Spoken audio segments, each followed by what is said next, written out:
உங்கள் கடனுதவியை 300 ரிங்கிட் வரை குறைவாக கட்டமைக்கும் சலுகையை PTPTN கல்வி கடனுதவி கழகம் செப்டம்பர் 30ஆம் தேதி வரை நீட்டித்துள்ளது.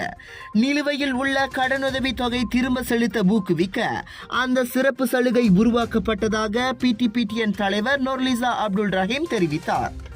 வழக்கமான கல்வி கடனுதவி அல்லது ஹுஜ்ரா கடனுதவியை பெற்றவர்களும் அந்த சலுகையை பயன்படுத்திக் கொள்ளலாம். கடனுதவியை செலுத்தாமல் நிலுவையில் வைத்திருப்பவர்கள் தங்கள் கடனுதவியை மறுசீரமைக்க 300 ரிங்கேட்டை செலுத்த வேண்டும்.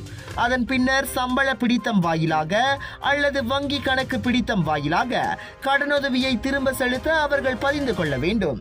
அதே சமயம் தங்களின் நிதி ஆற்றலுக்கு ஏற்ப மாதந்தோறும் திரும்ப செலுத்தும் தொகையையும் அவர்கள் நிர்ணயம் செய்து கொள்ள முடியும்.